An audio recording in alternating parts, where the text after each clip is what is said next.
Okay, so, Hero of Ages. There's no way I'm going to be able to talk about this book all in one, so I've decided to do chunks, right? I'm currently on chapter 32, so I'm like a third, almost halfway kind of vibe. Elend and Vin are at the ball right now, and we're going to talk about it. Obviously, spoilers going forward, and even more obviously, please do not spoil anything for me in the comments. This is my first read-through. I'm very excited. Thoughts and reactions, here we go. So, first line of the book, we already know, Marsh struggling to kill himself is the craziest way to start a book. That is nuts. Especially when the last time we saw him, he was trying to kill Sazed, and Sazed's like, what's going on? And he's like, I don't know. Whoo! On that note, so I have notes, they're behind me. Listen, Inquisitors are made from killing Terracemen? What is going on there? The table where there's like a body, and then another body, and then spikes? Yeah, I'm still processing that. Sheesh. I do love that Elend is super, dramatic now, and when he's meeting Fatrin and his people, and he's basically like, yeah, I'm a superhero. Check this out. That's awesome. I love this. And this whole TenSoon stuff is very cool. The fact that he's third generation and like 700 years old is crazy to me. And the fact that there's so many generations of Kandra, and he's been in jail for a year for, breaking his contract, but also telling their secrets. I do love that Elend is leading an army into battle and is fighting Koloss. And Vin, also, listen, nobody makes an entrance like Vin. Nobody. She is the best at it. If Vin shows up, it's going to be the coolest thing ever. Bar none. There are superheroes, and then there's Vin. She's so awesome. But it was very interesting that the Inquisitor was actually controlling the Koloss first. And then Vin had to take the big one down, and then they can kind of like shift control over them because the Koloss are like, why does tiny thing be so strong? And then they just are amassing Koloss? That's pretty wild. Especially when you think back to the first book, that this is a thing now. The fact that there's a shield now on the back of the Inquisitors to cover up the like off switch spike, that's crazy. Like, that is nuts. Also, a pewter spike through the heart? They're mixing up spikes on us now? What? And also, so Ruin, the thing from the Well of Ascension, can control reality? Because it can like change books and words and stuff? The fact that Koloss can be controlled indefinitely after you like get control of them, that's pretty cool. That is pretty cool. I'm not going to lie. And also terrifying. Now, one thing that I've been thinking, because again, I'm 32 chapters in now, almost. Why is Elend automatically more powerful than Vin? I don't know how I feel about that. I don't know. I feel conflicted. They keep bringing it up. They're like, oh, he's just great. He's just great. He's got it. And I'm like, I don't know. I mean, I don't know. What's going on there? What is that? What's going on? The 11th metal, Malatium? Mal is Latin for bad? Badatium? Malatium? Also, where is the Lord Ruler's Atium? I've been thinking about this the whole time, because they're going from cache to cache to cache, and Strath Venture had control, or was not control, he had like the management of the pits of Hath Sin. They were catching geodes. Everyone had to get a geode with an Atium bead once a week, or they were beat to death for years. Those beads are somewhere.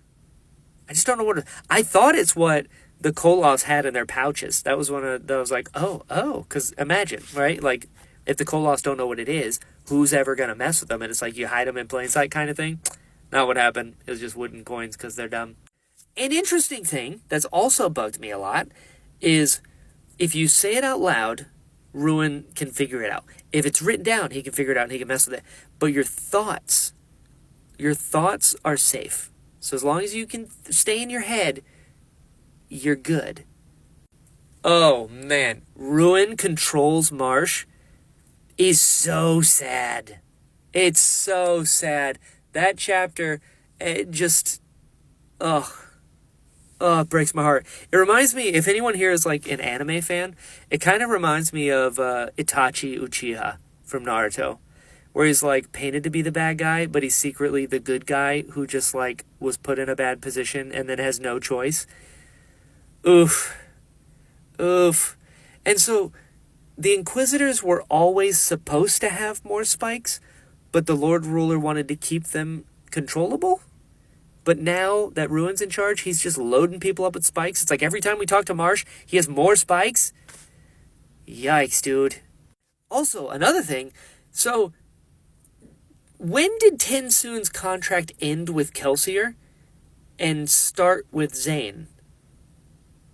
Oh, wait, never mind. I'm getting that confused. Orsier was the Kandra that had the contract with Kelsier. But then Zane had... TenSoon, and then TenSoon killed Orsier. Got it.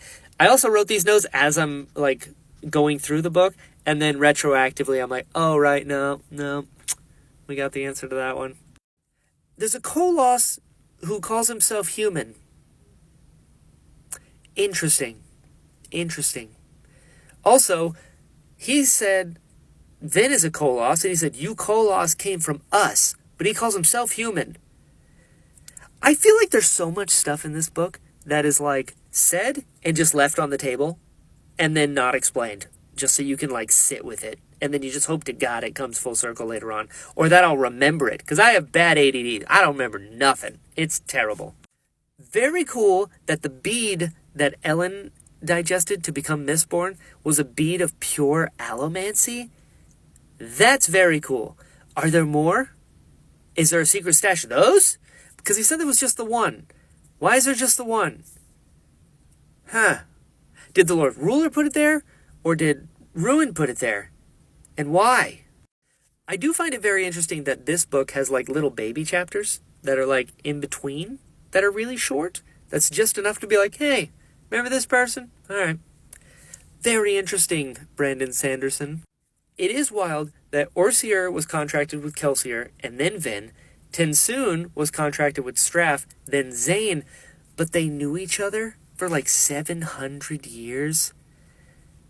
That's sad. I'm very interested in what TenSoon is doing. Now, the chapters, the openings of the chapters and the endings of the chapters, which were, Elendi in the first book and all that stuff. In this book, chapter 13 opens mentioning Marsh. Who is writing these? I've been thinking about this every time something else pops up. Is it Sazed? Like, are these... Because we're messing with time now and, like, written documents and stuff like that. Is Sazed... Are these Sazed? Is Sazed talking right now? And then Marsh has an army of 300,000 Koloss, and he has 10 new spikes? Oh, this dude. And the fact that he also loved Mare... and he's going to kill himself at the right time to save the world. Oh, man. I'm going to feel. I can already feel it. I can feel it coming up. I'm going to be like, oh, no. It's going to be like a Severus Snape thing, where it's like, oh, you thought he was the bad guy, but he's actually the good guy, and he didn't have a choice. Like the last book, I was like, Marsh, what are you doing? And I'm like, oh, Marsh, oh, no. And then I am loving all this stuff with Spook. Like, he's a tin savant now? Like, is he one? Because he's, like, burning tin all the time to the point where he has to wear, like, glasses and, like, a cover over his eyes and gloves because he's just, like, Daredevil, essentially, but can see. He's just super powered. Another quick question. Do all Inquisitors have to be Allomancers before their transformation? Is that how that works? I'm still digesting, but whew, we're making our way. We are getting through. I am loving it.